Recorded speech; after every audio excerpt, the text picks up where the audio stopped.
오늘 본문은 아수르의 잔혹한 억압과 침략의 위기 속에서 하나님께서 선지자 이사야를 통하여 선포하신 남은 자의 회복과 아수르에 대한 심판의 메시지가 이어지고 있습니다. 오늘 본문 20절을 보면 그날에라는 문구로 시작하는데 이것은 미래에 일어날 소망의 상권을 선포하는 표현입니다.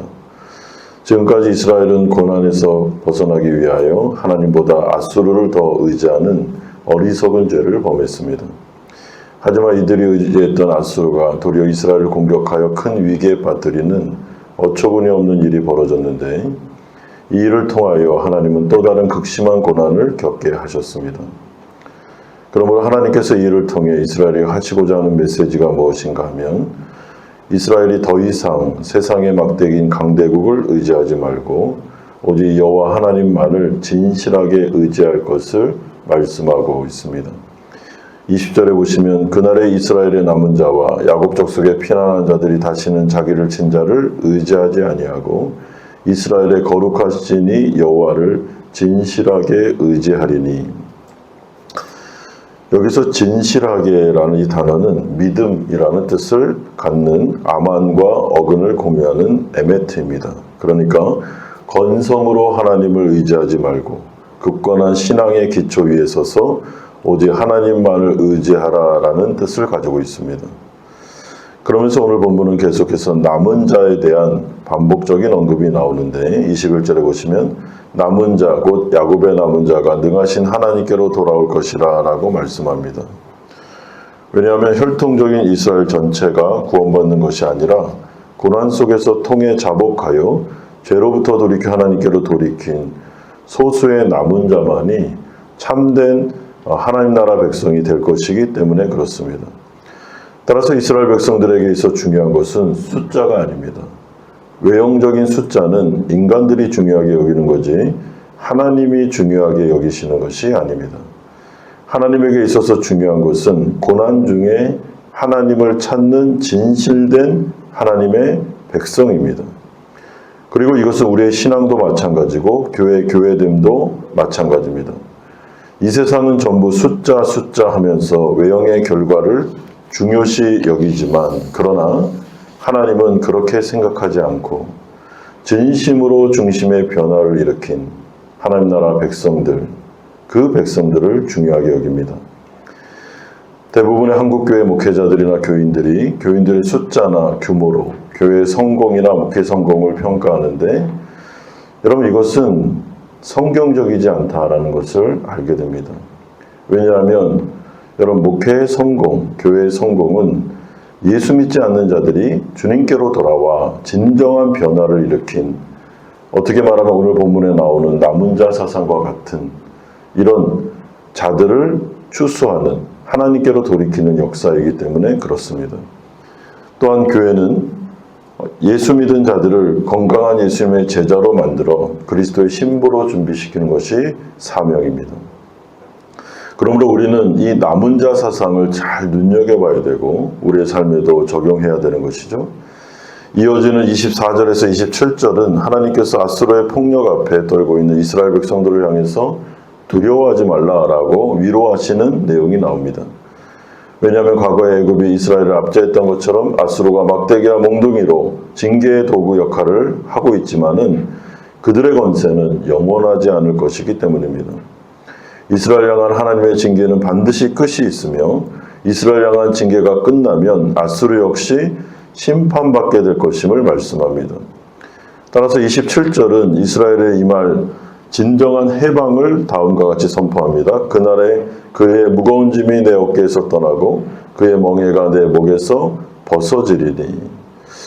여러분 이것은 하나님의 징계가 드디어 끝났음을 말씀합니다. 따라서 이것은 단순한 정치적인 독립을 넘어 압제와 제약의 사슬에서 벗어나 영적인 해방과 회복을 의미하고 있습니다.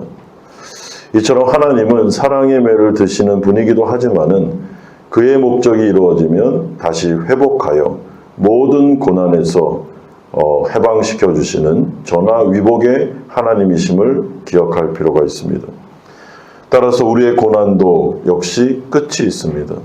죽을 때까지 이렇게 살겠구나라는 고난은 성도에게 주어지지 않습니다. 하나님은 고난을 통하여 우리를 정결케 하시고 겸손케 하시며 하나님만을 찾게 하시고 회개케 하십니다. 그 목적이 이루어져 우리가 주님만을 의지하는 백성들로 나아갈 때, 또한 끈질기게 기도할 때 하나님은 고난을 끝내시며 우리 가운데 해방을 선포하십니다. 그리고 회복을 약속하십니다. 하나님의 회복은 굉장히 빠른 속도로 회복됩니다.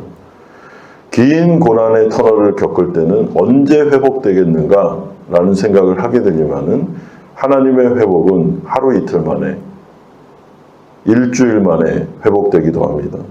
그러므로 우리는 끈질기게 기도해야 되는 것입니다. 반면에 28절에서 34절까지 아수르의 군대가 예루살렘을 향하여 거침없이 진격하는 장면이 갑자기 생생하게 묘사되는데, 믹마스, 라마, 기브아, 노베 이르기까지 북쪽 경로의 지명들이 차례로 언급되면서 주민들은 도망치고 아수르는 예루살렘 형전을 향하여 손을 들며 교만하게 굴고 있습니다. 그러나 시온산과 예루살렘을 위협하는 아수르의 기세가 아무리 장대할지라도 하나님께서는 빽빽한 숲의 높은 나무를 베어내듯 교만한 아수르를 순식간에 꺾으실 거다라고 말씀합니다. 아수르라는 강력한 권력은 이스라엘의 힘이나 인간의 지혜로는 결코 물리칠 수가 없습니다.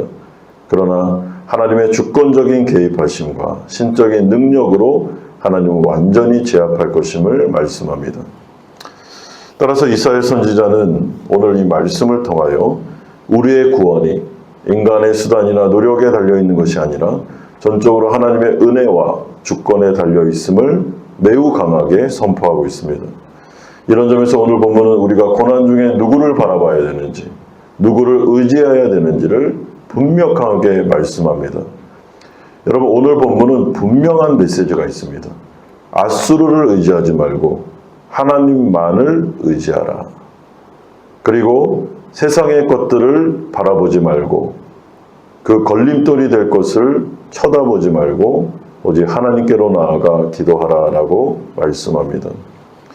하나님께서 우리를 남은 자로 부르셔서 하나님의 백성 삼으시고 예수님의 건강한 제자로 우리를 이끌어 가심에 고난 중에 있는다 할지라도 낙심하지 말고 두려워하지 말고 오늘 하루를 온전히 하나님께 맡기며 기도로서 승리하셔야 됩니다. 여러분, 기도하셔야 됩니다.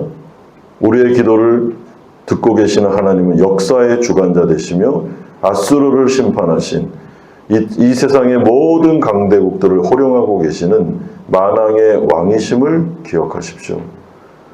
모든 권력 위에 뛰어난 권력을 가지신 예수 그리스도, 그분이 우리의 기도를 듣고 계십니다. 오늘 이 새벽에도 주님께서 우리를 회복시켜 주실 날을 기억하며 끈질기게 고난 중에 기도함으로 승리하시는 성도님들 되시기를 주 예수 그리스도의 이름으로 축원드립니다. 아멘.